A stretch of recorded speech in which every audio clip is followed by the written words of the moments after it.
welcome back to Wrestling Travel Presents the Lockdown Sessions. And today we're very privileged to have Mav Boone. Mav, how are you doing today?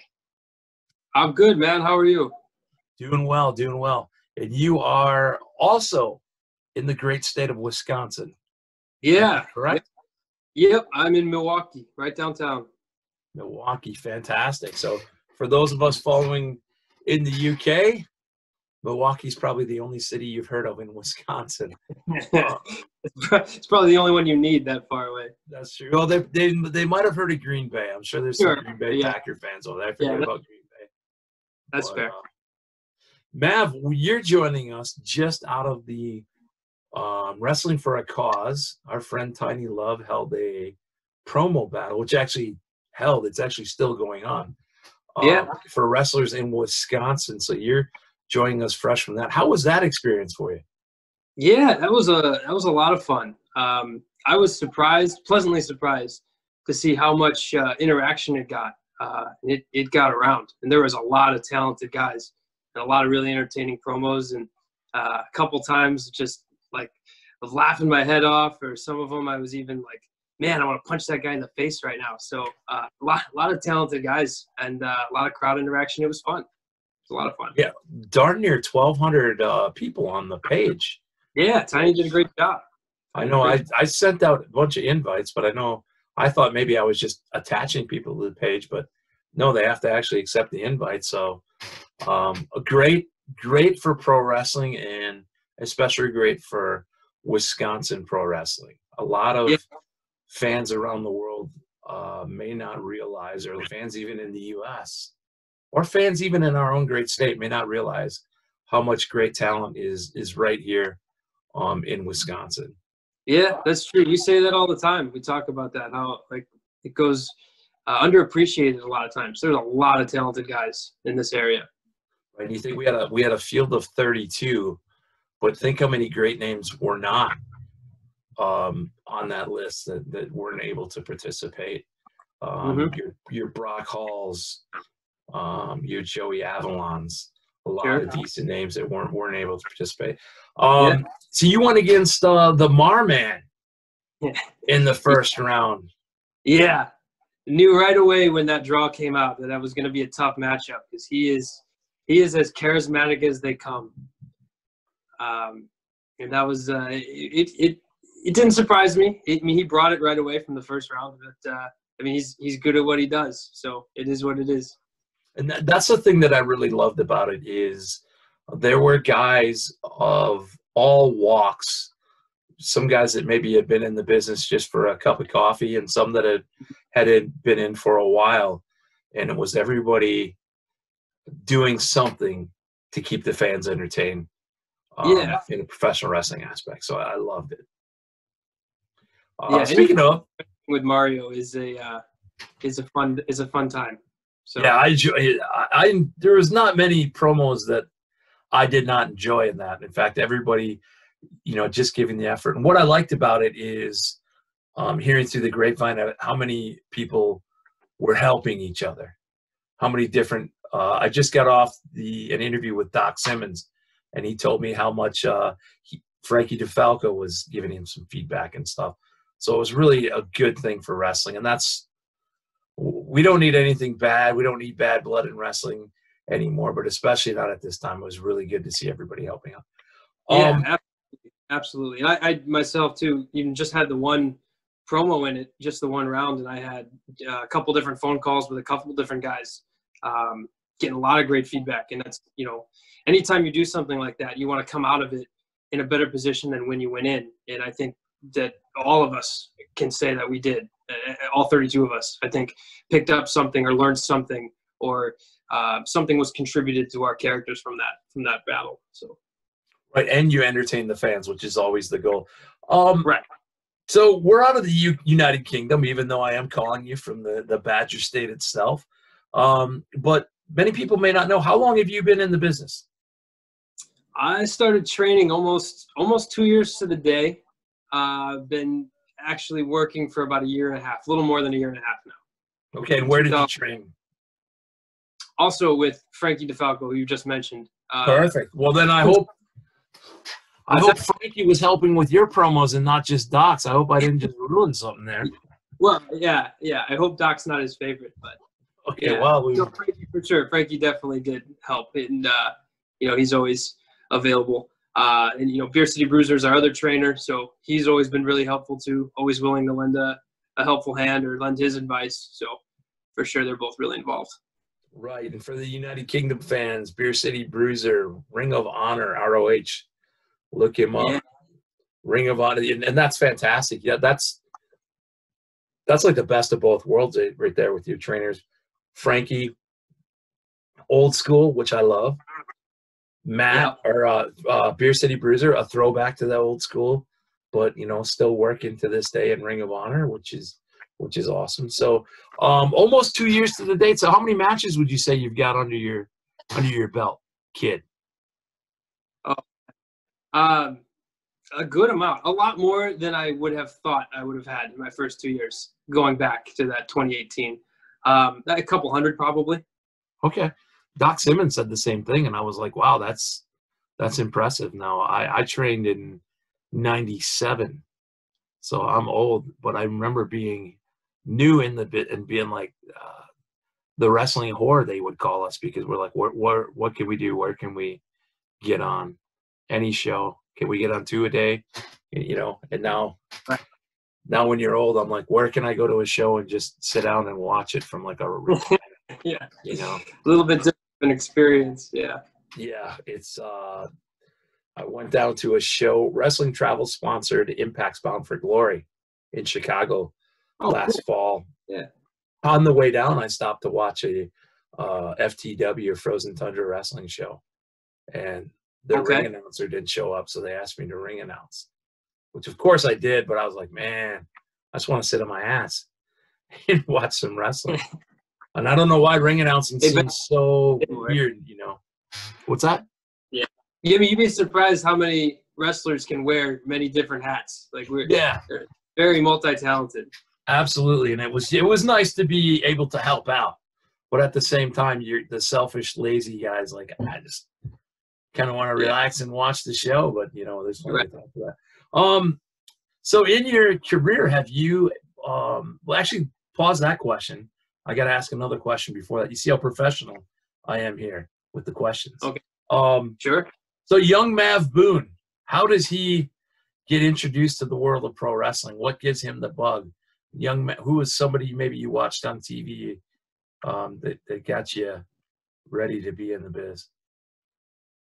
Yeah, it's funny you mentioned that, because I've spent some time, now that we have all the time in the world, going back and watching those weekly shows from the era that I started watching in when I was a kid, just to kind of see if I can go back and find what made me fall in love with this business in the first place, and kind of remember why I'm here, which was it was a really fun trip down memory lane. So I'm a little younger, so I started watching probably in the Ruthless Aggression era. So 2005 probably was the year I was really, really into it. Like every Monday night, block off those three hours on the calendar.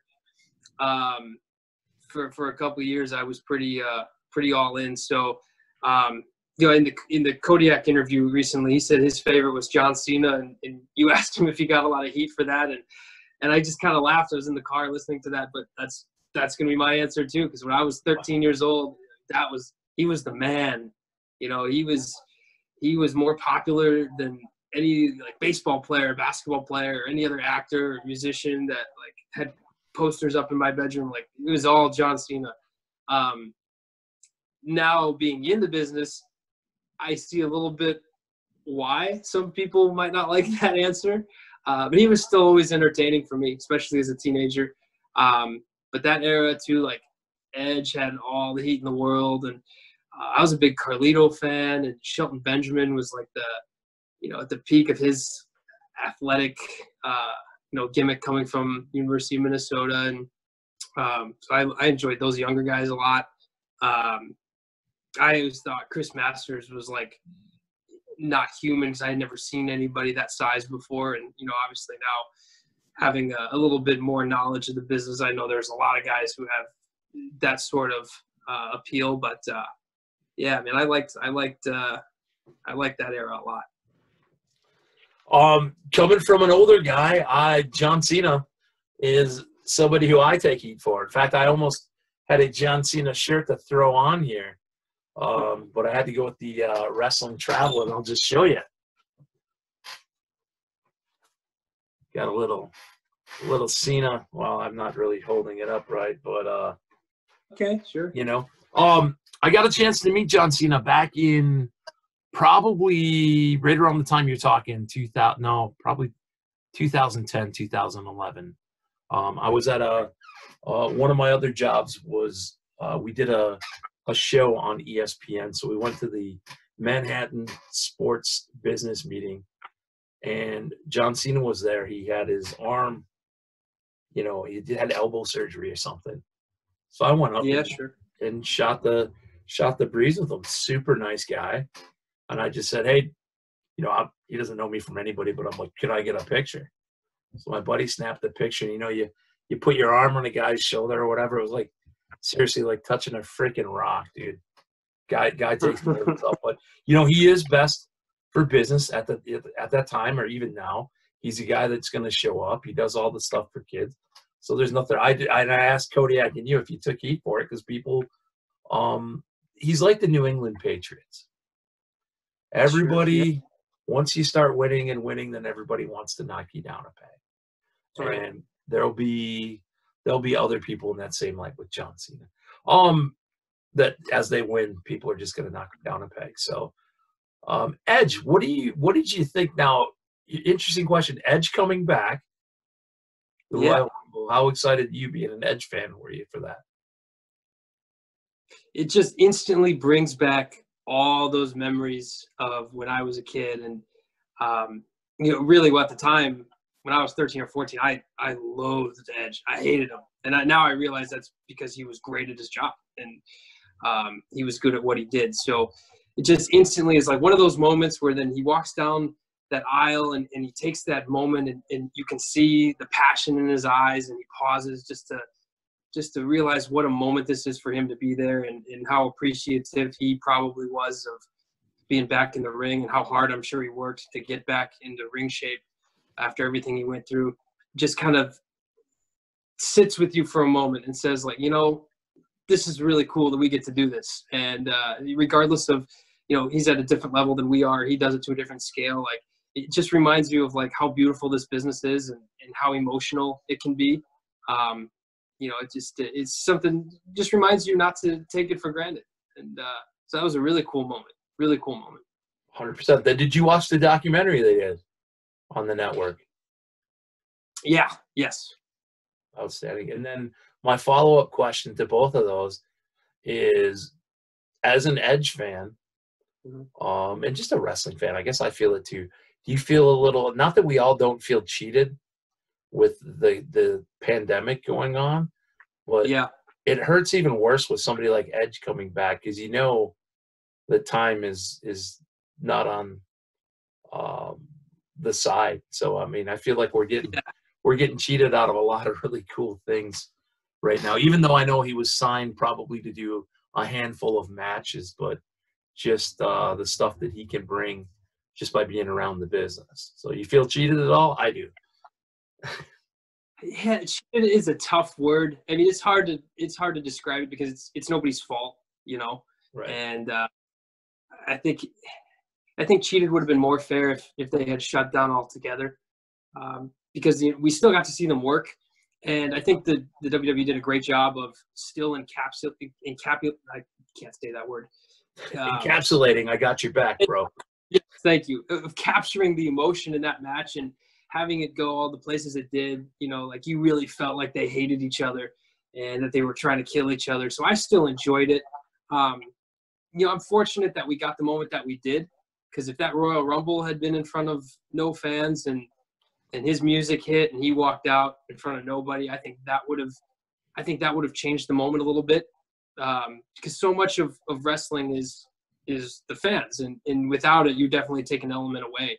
I don't think there's any way around that. But so again, I was just fortunate that we had the moment that we had with his return, and then I think the match was still entertaining, and they did the best job that they could given the circumstance. And I think a lot of the world right now is doing the best they can given the circumstance. And so I don't know if cheated is the word I would use. It certainly is unfortunate that it wasn't on the grandest stage in front of all those people that we wanted to see. But I was still entertained, and I still got to watch Edge wrestle for the first time in a decade. So kind of goes back to my point before, like, won't take any of that for granted, and try to use that as a way to pick up and learn from him, and learn the way that they adapt to their surroundings, and learn the way that they can still tell an incredible story, even though it wasn't the way they drew it up, at the beginning. You know what I mean?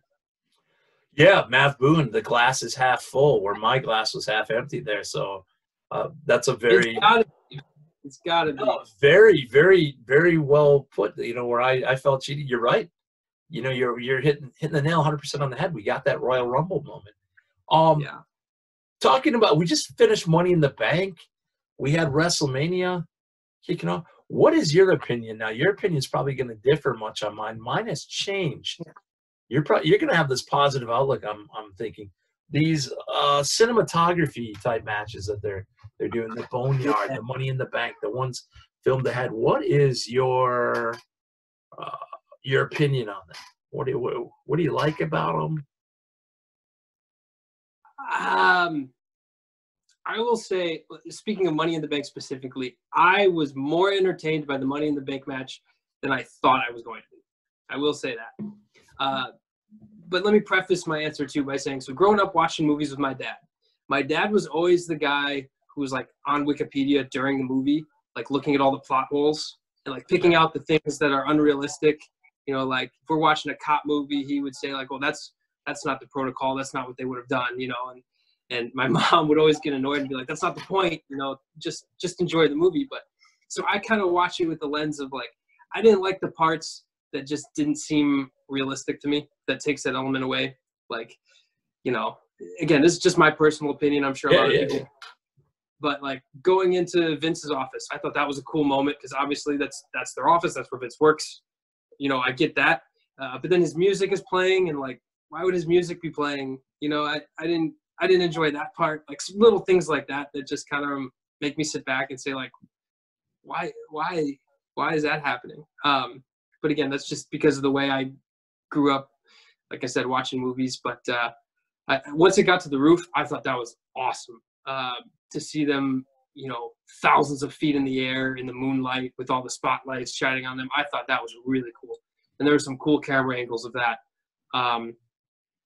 Little things like that, just some kind of like watching and going like, oh, why don't you just do this? Or why don't you just do that? But, suspension of disbelief, of course, always makes it more entertaining. But, again, it's the best they could have done in given the situation. So I absolutely. And my glass was half full on that as well. I thought, what else? Everybody's going to shit on them for what they're doing. But, man. All anybody does about anything, right? Yeah.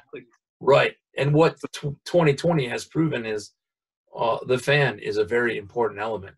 Brings a lot to professional wrestling. Absolutely. I suspended my disbelief and went with that match and go, you know what? It's kind of cool to think about Brother Love and, all these guys, Doink the Clown, everybody hanging out at the WWE headquarters. So I went into it with an open mind. I can't say that when they first did the Boneyard match, I wasn't, but then I realized we're in a different world right now, and we have to adapt to it. So I did.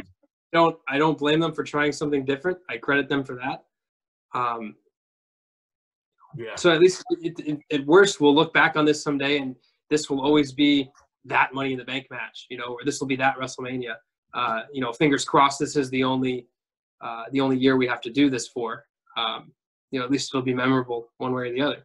Right. The only thing that was really negative to me, and I forgot to bring it up when we did the review show, was when the puppets showed up at the end of the Bray match or in the middle of the match. I was like, that was one of my like, come on. But I just have adopted the glass half full of like, man, we're getting entertained. And I do think that we will look back at this years down the road when things get to normal, we'll look back on this era of no fans and we'll probably dig deeper. Somebody will on Twitter and find these little entertaining moments that maybe right now in the moment we don't find entertaining, but we'll actually look back on and go, hey, this is actually pretty good. For the time. Remember that time they did this? Like, it for sure is going to be a conversation topic for years to come. Because it's a tough watch, whether it's AEW or WWE for me without the fans. It's just, it's hard to, and we're fans, big fans, or we wouldn't be doing this, but it's hard to watch.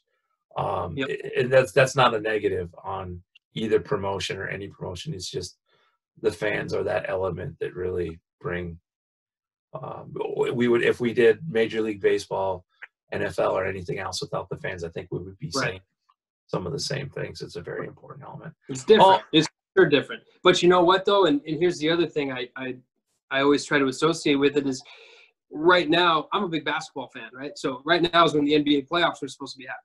And they're not happening at all. So if we went through WrestleMania weekend or Money in the Bank weekend and had no wrestling at all, you know, I'd rather have it the way it was than not have it at all. So like they're talking about the NBA playoffs might, you know, we might try to do something in a couple months with no fans. I would rather have that than just cancel the season altogether. So, you know, looking at it from that perspective, it makes me, it helps me enjoy it a little bit more, knowing it's better than the alternative. Yeah, 100%. And who wins the NBA championship this year? Oh, God. There's only one answer I want to hear. I know there is. I can tell you, I think that's who's going to be in the finals, is those two teams. Okay. Let's leave it at that. All right, we'll leave it at that. A question that I'm going to retire very soon, but since we are talking about sports, NFL, basketball, Mav Boone, if you were starting a promotion, now you know this if you listen to Kodiak. So I did, yep. All right, so you got the #1 draft pick. Who do you pick? Be he live, be he dead, he or she, who is your #1 pick to build a promotion around and why? I actually like this question a lot because it was different and it made me think when I was listening to that interview. So I'm going to answer it in two parts if that's okay. That's perfect, yeah. The first name that popped in my head immediately is who I would draft #1 overall is Rey Mysterio. Okay.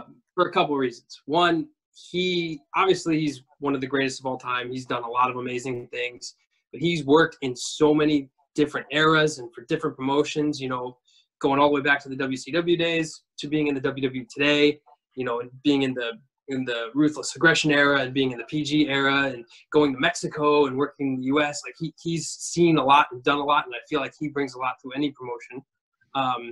But also, I think he's recognizable to the common fan too. And now I'm thinking about like selling tickets, right? Yeah. If you saw Rey Mysterio walking down the street, and even if you weren't a wrestling fan, you were a common wrestling fan, if you see like the tights, the boots, the mask, like you would know right away, like that's a professional wrestler. That's a luchador, right? Mm-hmm. And I think there's definitely something to be said there.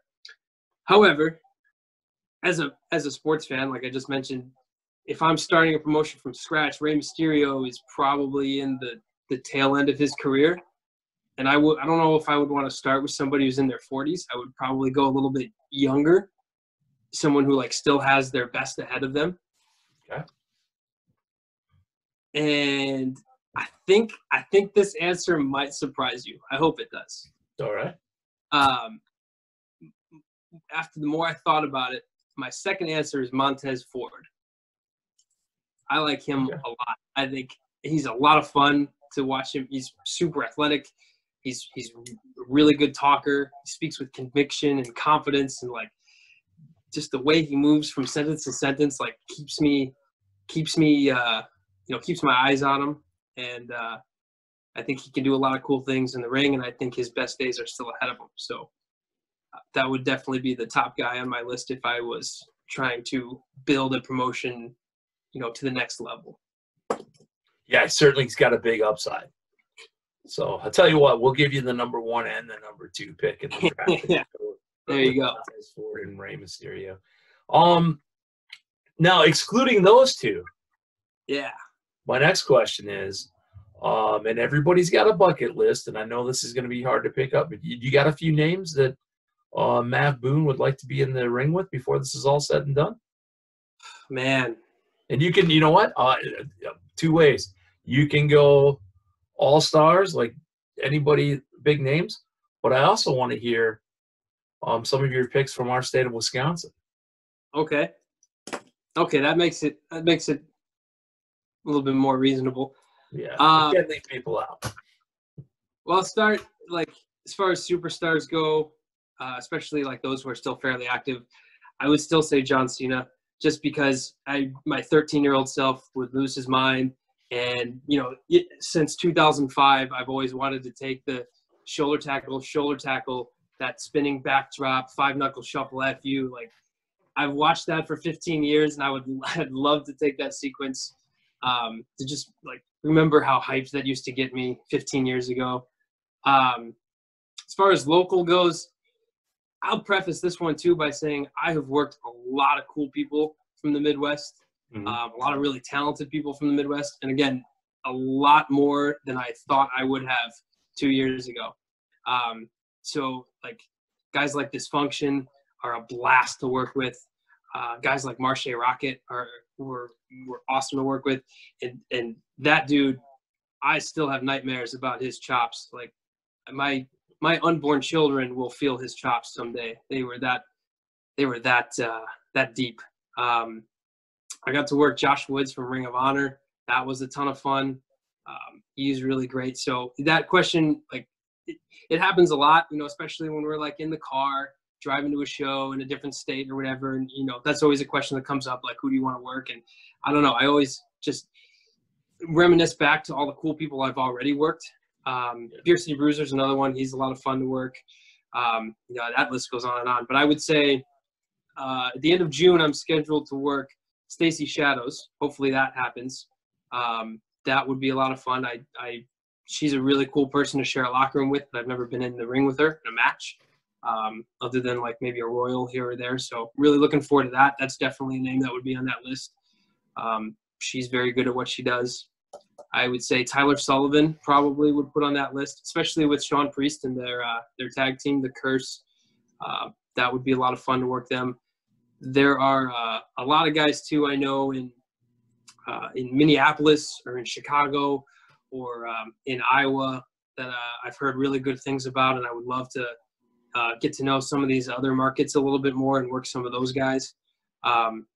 Joey Avalon's another one that I've worked before. You mentioned him earlier. He's a ton of fun to work with. So, man, that list, that's a really long list. I know I didn't really directly answer your question like I think you wanted me to. No, and I think about when I ask it is that it puts you in a spot because there's certainly a ton of people that you would love to work with, and there's a ton of we're in a hotbed right now. I mean, people might not realize it, but the state,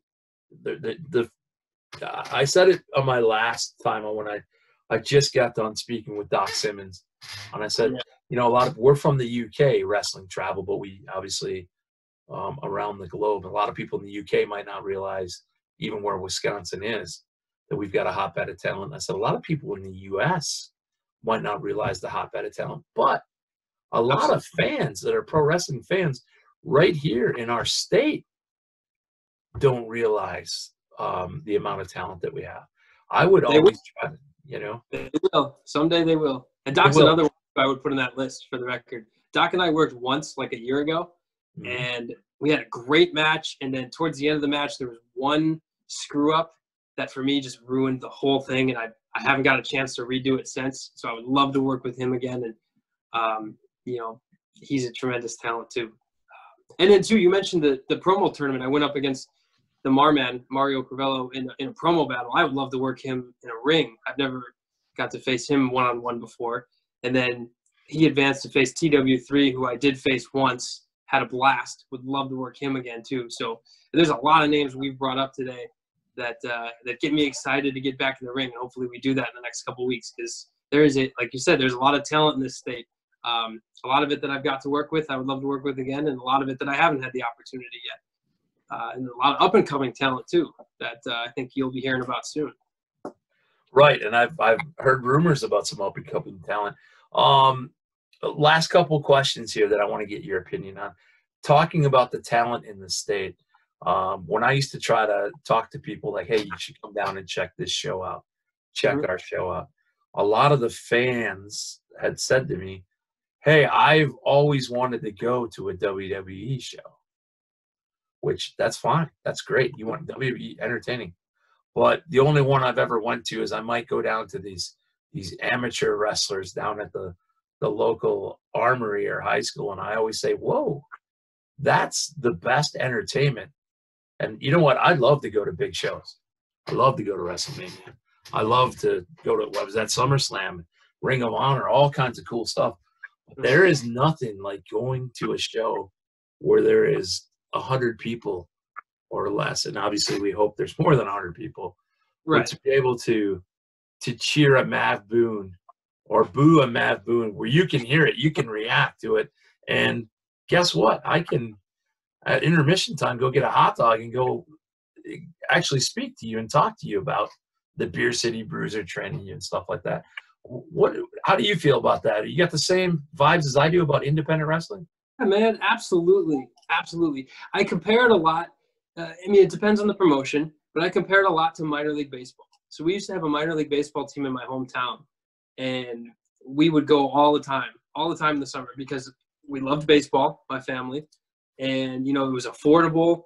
We could get some food, we could get some drinks, we could get some good seats, be right up close to the action. You could go on the field and get autographs before the game. You'd come home with a baseball signed by a bunch of guys, and you know, and who knows, 2-3 years down the road, you might see some of those guys on a bigger stage, you know, where you're sitting in section 425, you know, for 4 times as much money to watch when, you know, you had a chance to see them up close and personal for a lot more of an affordable cost.